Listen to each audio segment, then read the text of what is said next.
Hey guys, അസ്സലാമു അലൈക്കും, welcome back. അപ്പോൾ ഇന്നത്തെ വീഡിയോ നമ്മൾ മീൻ മേടിക്കുന്ന സ്ഥലമൊന്ന് കാണിച്ചു തരാമെന്ന് വിചാരിച്ച്. ഇവിടെ ഫ്രഷ് ആയിട്ട് മീൻ കിട്ടുന്ന ഒരു ഏരിയ ഉണ്ട് കേട്ടോ. സീബില നമ്മൾ നിൽക്കുന്നിടത്തു നിന്ന് ഒരു 10-15 മിനിറ്റിൻ്റെ ഒരു ഓട്ടം ഉണ്ട് കേട്ടോ. അപ്പോൾ ഇതാണ് ഫിഷ് മാർക്കറ്റ് കേട്ടോ, ഈ കാണുന്ന ഫിഷ് മാർക്കറ്റ്. അപ്പോൾ ഇവിടെ നിന്നാണ് ഇപ്പം നമ്മൾ കുറച്ചായിട്ട് മീൻ മേടിക്കുന്ന സമയത്ത് കുറച്ചധികം മേടിച്ചിട്ട് വന്നിട്ട് സ്റ്റോർ ചെയ്യും. പിന്നെ അത് കഴിയുന്ന സമയത്താണ് പോക്ക് കേട്ടോ. ഇപ്പം നമ്മൾ മേടിച്ചതെല്ലാം ഓൾറെഡി കഴിഞ്ഞിട്ടുണ്ട്. അപ്പോൾ അങ്ങനെ പോയതാണ് കുറച്ചും കൂടി മേടിക്കാൻ. സാധാരണ നമ്മൾ മാളിൽ നിന്ന് മേടിക്കൽ, പിന്നെ ഈയിടെയായിട്ട് ഇപ്പോൾ ഇവിടെ നിന്ന് തന്നെയാണ് മേടിക്കുക. രണ്ടും കൂടി കമ്പയർ ചെയ്യുമ്പോൾ ഇവിടുത്തെ മീനാണ് നല്ലത്. ഇവിടെ പിന്നെ ഫ്രഷ് ആണല്ലോ, അതുകൊണ്ട് പിന്നെ നല്ല ടേസ്റ്റിലെല്ലാം അങ്ങനെ ടേസ്റ്റിലെല്ലാം അങ്ങനെ വ്യത്യാസം വരുന്നുണ്ട് കേട്ടോ. അങ്ങനെ അപ്പോൾ ഇതിൻ്റെ ഉള്ളിലത്തെ കാര്യങ്ങളെല്ലാം ഒന്ന് കാണിച്ചു തരാം.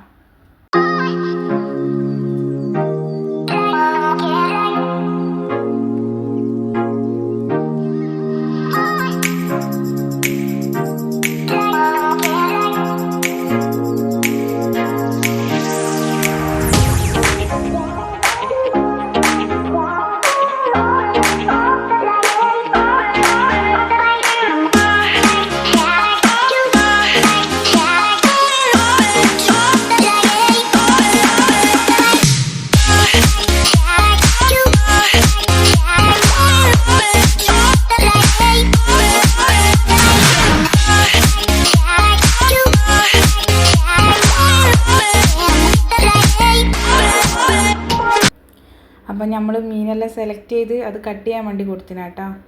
ഇവിടെ കട്ട് ചെയ്യുന്നതിനെല്ലാം സെപ്പറേറ്റ് പൈസ കൊടുക്കണം കേട്ടോ. നമ്മൾ മീനെല്ലാം ഒന്ന് കട്ട് ചെയ്യാൻ കൊടുത്തതാണ്. ഞാൻ ചെറിയ കുഞ്ഞുമത്തി മേടിച്ചിരുന്നേ, അത് കട്ട് ചെയ്യാൻ കൊടുത്തിട്ടില്ല. പിന്നെ അയിലയില്ലേ, അയിലയും പിന്നെ ചൂര നട്ടാ പറയാം മീൻ. അത്ര നമ്മൾ 3 ഐറ്റം മീനാണ് മേടിച്ചത്. എനിക്കങ്ങനെ എല്ലാ മീനൊന്നും ഇഷ്ടമില്ല. നമുക്കങ്ങനെ എല്ലാ മീനും അങ്ങനെ വലിയ താല്പര്യമില്ല. അതുകൊണ്ട് ഇഷ്ടമുള്ള മീൻ അങ്ങനെ 3 സെലക്ട് ചെയ്തേ. പിന്നെ കുറേ കഴിഞ്ഞിനേനു കേട്ടോ. ഇത് അതിരാവിലെ പോകണമെന്നാണ് പറയുന്നത്, എന്നാലും നല്ല കുറേ കിട്ടുമെന്നാണ് പറയുന്നത്. കുറേ ഐറ്റംസ് എല്ലാം കിട്ടുന്നു, കുറേ സെക്ഷനിലൊന്നും ഇല്ല കഴിഞ്ഞിനപ്പോഴത്തേക്ക്. അപ്പോൾ നമ്മളിതാ മീനെല്ലാം മേടിച്ച് കട്ട് ചെയ്തിട്ട് അങ്ങനെ പോക്കാട്ടോ.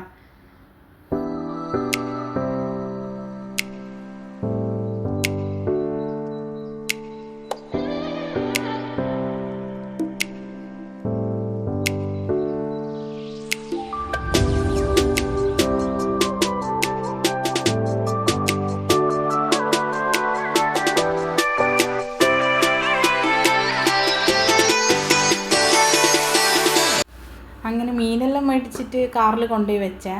അപ്പം ഞാനിവിടെ വരുമ്പോൾ അധികം പറയും നമുക്ക് ഇതിൻ്റെ ബാക്ക് സൈഡ് ഒന്ന് പോയേക്കാം, എന്നാൽ ഇങ്ങനെ നമ്മളിങ്ങനെ വളഞ്ഞ് വരുന്ന സമയത്ത് എവിടെയെല്ലാം കാണാം കേട്ടോ. അപ്പം ഞാൻ പറഞ്ഞ കുറേ ബോട്ടെല്ലാം കാണുന്നുണ്ട്, നമുക്കൊന്ന് അങ്ങോട്ട് പോയേക്കാം. പക്ഷെ നമ്മൾ ആ സ്ഥലത്ത് എത്തുന്നവരെ വിചാരിച്ചത് ഈ മറ്റേ മീനെല്ലാം പിടിച്ച് കൊണ്ടുവിടുന്ന ആ ഒരു ഇതാണ്, ബോട്ടും കാര്യങ്ങളൊക്കെയാണ് വിചാരിച്ചത്. പക്ഷെ അതല്ല, അവിടെ പോയപ്പോൾ അത് ഇരുന്നത് ഇത് ടൂറിസ്റ്റുകളെല്ലാം കൊണ്ട് അങ്ങനെ പോകുന്ന ബോട്ടും കാര്യങ്ങളൊക്കെയാണ് മനസ്സിലായത്. അവിടെ ചെന്ന് ചോദിച്ചപ്പെട്ടാ, നമ്മൾ വിചാരിച്ച് ഇത്രയും കാലം അങ്ങനെയാണ് അതിലേ പാസ് ചെയ്യുമ്പോൾ. അങ്ങനെ നമ്മളെന്താക്കി, അതിൻ്റെ ബാക്ക് സൈഡെല്ലാം പോയി അതിനെക്കുറിച്ചൊന്ന് പഠിക്കാൻ വേണ്ടി പോക്കാട്ടെ, ഇത് എങ്ങനെയാണ് എന്തെല്ലാമെന്നല്ലോ.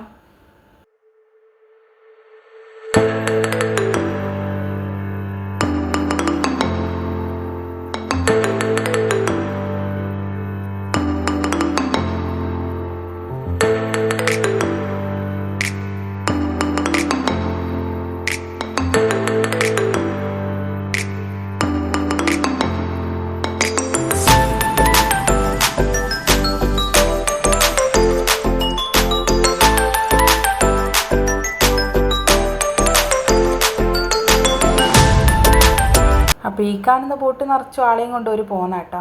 അപ്പോൾ ഇവിടെ ഒരാൾ കിട്ടി നമുക്ക് സംസാരിക്കാൻ, ഇതിനെക്കുറിച്ചെല്ലാം ചോദിക്കാൻ. അപ്പോൾ അവരിങ്ങനെ ഓരോ കാര്യങ്ങൾ പറഞ്ഞിരുന്ന. അപ്പോൾ ഇവർ സംസാരിക്കുന്ന കേട്ടിട്ട് അതിൻ്റെ ഒരു മുതിറുണ്ടാവില്ലേ, അയാൾ അവിടെ നിന്ന് അങ്ങ് കണ്ടിട്ട് പിന്നെ അങ്ങനെ വരുന്ന കേട്ടോ, അതിനെക്കുറിച്ച് ഡീറ്റെയിലായി പറഞ്ഞുതരാൻ. അപ്പം നമ്മളോട് വരുന്നോ എന്നെല്ലാം ചോദിച്ചു. അപ്പോൾ നമ്മൾ ആദ്യം ബുക്ക് ചെയ്യണോ എന്നെല്ലാം ചോദിച്ചപ്പോൾ അവർ പറഞ്ഞ് ബുക്കിംഗ് ഒന്നും വേണ്ട, നമുക്ക് അങ്ങനെ ഡയറക്റ്റ് കയറാൻ പറ്റും എന്ന് പറഞ്ഞു. അപ്പോൾ നമ്മളതിൻ്റെ റേറ്റും കാര്യങ്ങളൊക്കെ ചോദിക്കില്ല കേട്ടോ. അപ്പോൾ നമ്മൾ പറഞ്ഞു ഇന്നെന്തായാലും കയറുന്നില്ല, മോള് സ്കൂളിൽ പോയിനാന്ന് പറഞ്ഞു. അപ്പോൾ ഒരു പറഞ്ഞ് എന്നാൽ പിന്നെ സ്കൂളില്ലാത്ത ദിവസം വന്നേ, എന്താണെന്ന് വെച്ചാൽ ഇവിടുത്തെ ടൈമിങ് എങ്ങനെയാണെന്ന് വെച്ചാൽ രാവിലത്തെ 8:30 തോന്നുന്നു പറഞ്ഞത്. 8:30 മുതൽ ഉച്ചക്കത്തെ 1:30 വരെ ആകെ ഇവിടെ ടൈമുള്ളൂ. ഇത് രാവിലെ പുറപ്പെട്ടാൽ പിന്നെ ഉച്ചക്കാട്ടോ വരുള്ളൂ. ഇത് 4 മണിക്കൂറോളം പിന്നെ അതിൻ്റെ ഉള്ളിൽ തന്നെ ബീച്ചിൽ തന്നെ ആയിരിക്കും. അങ്ങനെ ഫുഡും കാര്യങ്ങളെല്ലാം ഒരു തരും പോലും. പക്ഷെ ഒരാൾക്ക് വരുന്നത് 25 റിയാലാട്ടോ ഒരാൾക്ക്. പിന്നെ മോളെ റേറ്റ് എത്രയാണ് വേണ്ടതെന്ന് വെച്ചപ്പോൾ ഒരു പറഞ്ഞത് 15 റിയാൽ മതി മോക്ക്. നമുക്ക് രണ്ടാൾക്ക് 25 വെച്ച് വേണമെന്ന്. അന്നേരം പറഞ്ഞാൽ നിങ്ങൾക്ക് ഞങ്ങൾ കുറച്ച് കുറച്ച് തരാമെന്ന് പറഞ്ഞിട്ട് 23 റിയാലാക്കി കേട്ടോ. അങ്ങനെ ഓരോ കോൺടാക്ട് നമ്പറും കാര്യങ്ങളെല്ലാം എടുത്തിട്ട് അങ്ങനെ പോക്കാട്ടോ തിരിച്ച് അതിൻ്റെ ഡീറ്റെയിൽസ് എല്ലാം അറിഞ്ഞിട്ട്.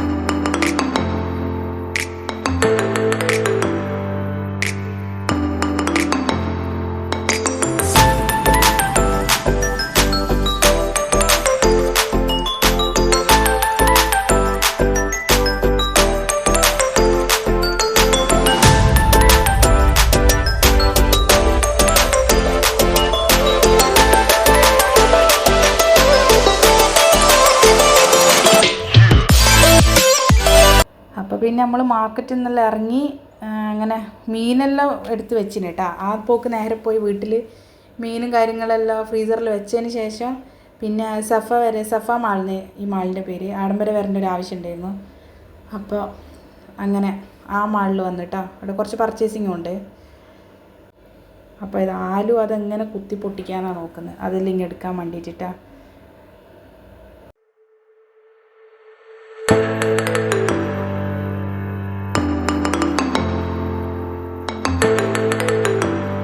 അങ്ങനെ ഞാൻ എനിക്കൊരു കറിവേപ്പില എടുക്കാൻ വേണ്ടിയിട്ട് വന്നതാണ്. അപ്പോൾ കറിവേപ്പില വെച്ച് ബാക്കിയെല്ലാം ഉണ്ട് പാടും.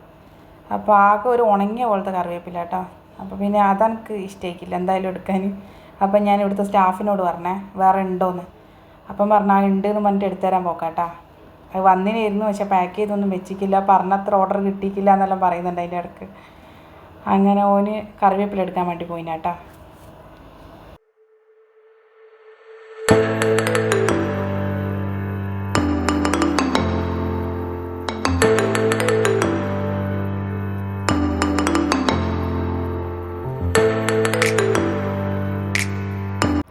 അപ്പോൾ ഇത് ഇവിടുത്തെ പർച്ചേസെല്ലാം കഴിഞ്ഞ് നമ്മൾ പോക്കാം. ഇവിടെ ഈ കാറ് കണ്ടെങ്കിൽ ഈ ഡിസ്പ്ലേ വെച്ചാൽ ഇത് ഇവിടുന്ന് പർച്ചേസ് ചെയ്യുന്നവർക്ക് ഒരു കൂപ്പൺ തരും. അതവിടെ പൂരിപ്പിച്ചിട്ടാൽ അത് പ്രൈസ് അടിച്ചിട്ടുണ്ടെങ്കിൽ അത് കിട്ടുമെന്നാണ് പറയപ്പെടുന്നത്. പക്ഷെ മലയാളിക്കാർക്ക് ഇതുവരെ അടിച്ച ചരിത്രമില്ല കേട്ടോ. അതുകൊണ്ട് അത് വലിയ കാര്യമാക്കുന്നില്ല.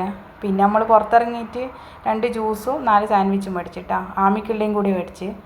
അങ്ങനെ ഇന്നത്തെ വീഡിയോ ഇത്രയേ ഉള്ളൂ. അപ്പോൾ ഇഷ്ടമായാൽ ലൈക്ക് ചെയ്യുക, ഷെയർ ചെയ്യുക, കമൻറ്റ് ചെയ്യുക, സബ്സ്ക്രൈബ് ചെയ്യുക.